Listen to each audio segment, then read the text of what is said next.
I remember my grandfather's rough voice clearly, always low, as if he feared someone else might hear. That night he asked me to sit closer to the fire while everyone else slept.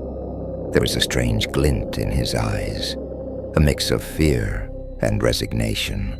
He said that most of the stories he told were for entertainment, but there was one in particular that should never be repeated. I didn't understand why he was trusting me with it, being so young, but I felt an enormous weight being placed on my shoulders. His story began with a long silence, broken only by the crackling of the fire. He told me that in his childhood village, there was a custom that no one dared mention to strangers, a dark tradition whispered from generation to generation. As he spoke, I felt a chill down my spine, not from the night falling, but from the tension filling the air. It was as if his voice had summoned something that should never have been spoken aloud. As he continued, I noticed his breathing grew heavy, as if the memory hurt him. He spoke of nights when the wind seemed to carry names, voices no one recognized, calls coming from the hill. He said that when someone answered, misfortune entered the family without warning. I watched him with my heart racing, and for a moment I thought he was only trying to scare me. But the seriousness in his face erased any doubt. The fire crackled louder, as if accompanying his words. There was a tremor in his voice I had never noticed before, and inside me, something began to stir, as if what I was hearing wasn't a mere warning, but the beginning of something that would eventually reach me. It was then that my grandfather leaned toward me and said that what he was about to tell me must never be forgotten, because sooner or later those voices would come looking for me too. A shiver ran through me as my grandfather lowered his voice to almost a whisper. He told me that as a boy, he had heard those voices for the first time. It wasn't ordinary wind or normal sounds of the countryside. It was a clear murmur calling his name, insistent, close, yet distant. At first he thought it was a prank by his friends, but soon he realized no one else seemed to hear it. He narrated that one night, unable to resist curiosity, he decided to follow the call. He walked among the trees with the moon barely lighting his path. The fog was so dense it seemed to stop his steps. The whispers grew clearer, more human, until they were no longer unknown voices. They were his parents' voices, even though he knew they were sleeping at home. Fear gripped his chest, but the feeling of closeness pushed him forward. Suddenly, absolute silence fell. No crickets, no wind, no cracking branches, only his rapid breathing and pounding heart. Then he felt a cold brush on his shoulder. He turned sharply, but no one was there. He wanted to scream, but his voice broke in his throat. The forest was swallowing him, and the air became so heavy it felt impossible to breathe. He ran without direction until the voices stopped abruptly. When he finally emerged from the hill, he fell to his knees on the damp earth, chest burning and eyes full of tears. That night, he confessed, he understood that this was no game, not a child's hallucination. It was a secret his family knew and never spoke of publicly. He looked at me gravely and said that the voices didn't settle for disappearing. They always returned, stronger, closer, and when you least expected it, they would call you again. With every word he spoke, I felt time compress, and I was there, following his steps through the fog. He confessed that the following years were not easy. Every time the wind blew a certain way, every time the forest seemed to whisper, he felt the voices calling again. It didn't matter where he was. The echo of those whispers crept into his daily life, into the shadows of his room, in the quiet house when everyone slept. He told me of a night, already a teenager, when he decided to face them. He ventured back into the forest with only a flashlight and the determination to discover what lay behind that secret. With every step, the damp ground creaked beneath his feet, and the smell of wet leaves mixed with disturbed earth filled his nose. The whispers began soft, almost sweet, inviting him to follow, to walk further, to approach a place no one should reach. His heart pounded so hard it felt like it would explode, but he could not stop. The voices became fragments of words he recognized, mixed with warnings. He tried to ignore them, but it was impossible.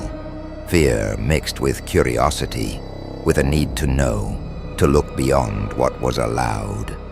And when he reached a clearing barely lit by the moon, the figure that appeared left him breathless. It was not human, and he could not define it.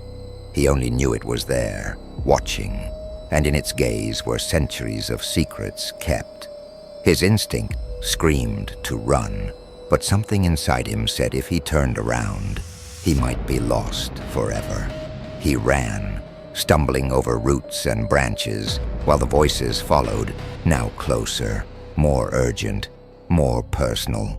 From that night, he told me, he understood that some family secrets are not just stories to tell. They are warnings that time does not allow us to ignore. He warned me to learn to listen, to recognize when something is not just fear, but something preserved for generations, something that seeks to be remembered before it claims you. That night, after hearing him, I could hardly sleep. Every creak of the old house sounded like a whisper. Closing my eyes, I saw the forest he had described, smelled its damp chill. Over the following days, that story began to haunt me. I started dreaming of narrow paths, covered in fog, and distant voices calling my name. It was as if something had awakened in me after that confession, as if I had inherited not only his story, but also his curse.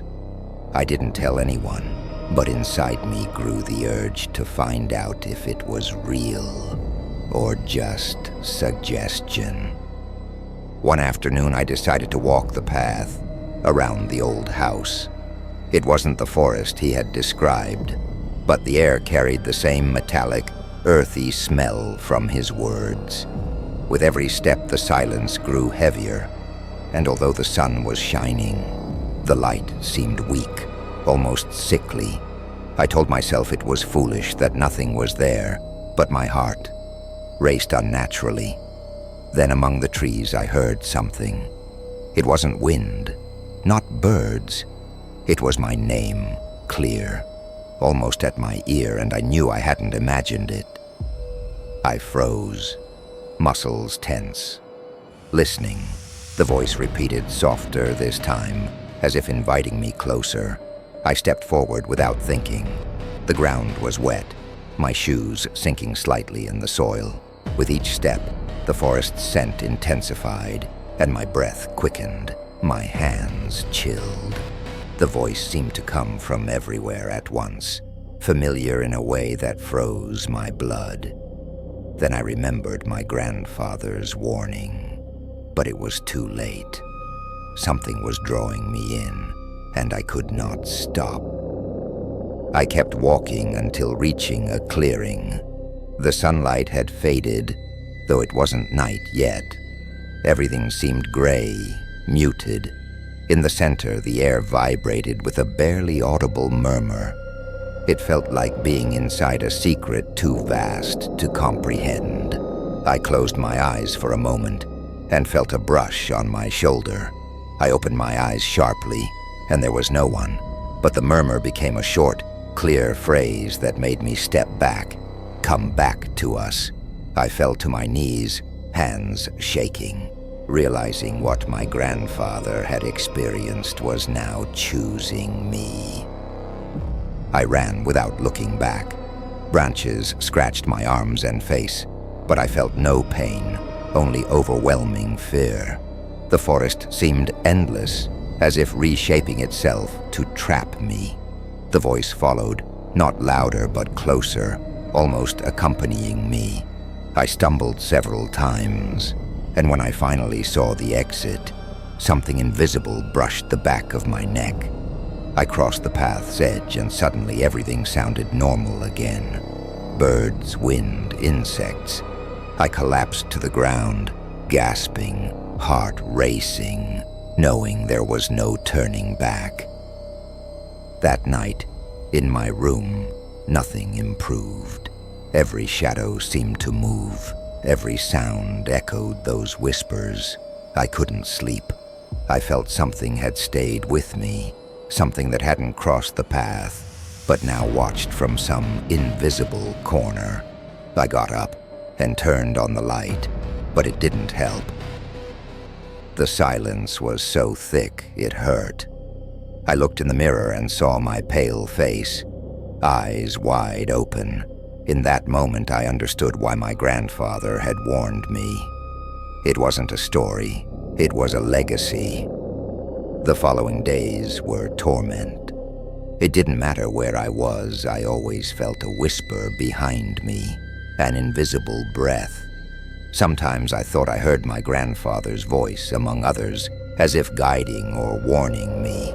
My mood deteriorated. I couldn't focus, couldn't sleep. I began writing everything in a notebook, like my grandfather, to keep my mind intact. On the pages, I drew trees, paths, eyes watching from the darkness. It was my only way to release the weight. One night, I decided to return to the same path. I couldn't live with constant fear. I had to face it. I walked without a flashlight, letting the moonlight guide me. The air was still, not a single insect, not a bird. I knew I was entering his territory again. The murmurs began sooner this time, almost from the first step. I stopped, took a deep breath, and went forward. I wasn't going to run.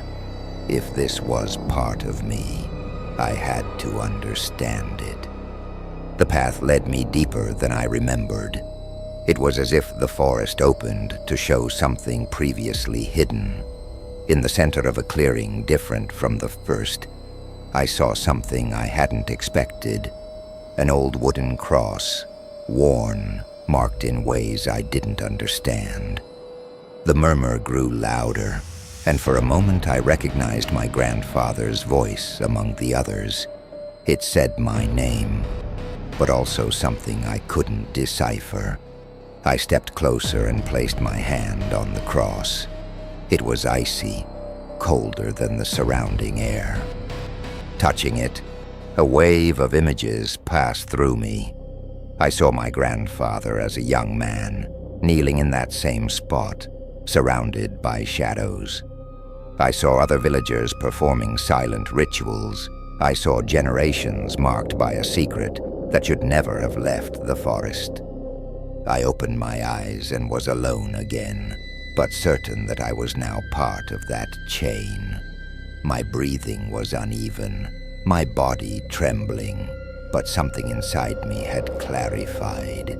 This was not a random curse, it was an inheritance. I left the clearing with slow steps, glancing back every few meters. The voices did not follow this time. Only a heavy silence accompanied me to the edge of the path. When I reached home, my grandfather waited at the door.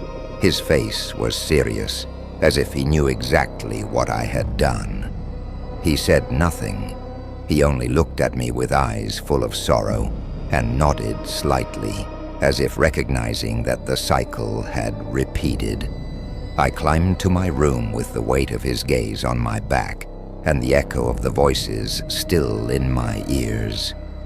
Now I write this with trembling hands. I don't know whether to tell more or to remain silent as everyone before me did. The voices have calmed, but they have not gone. Sometimes in the dead of night, I hear them outside the window, whispering my name with a sweetness that chills me to the bone. I know that soon my grandfather will leave this world, and then it will fall to me to either keep the secret or break it. But as I write these last lines, I understand there is no escape. What began as a story by the fire now lives inside me. And I know with absolute certainty that one day it will be me calling someone else to tell it, just as he did with me.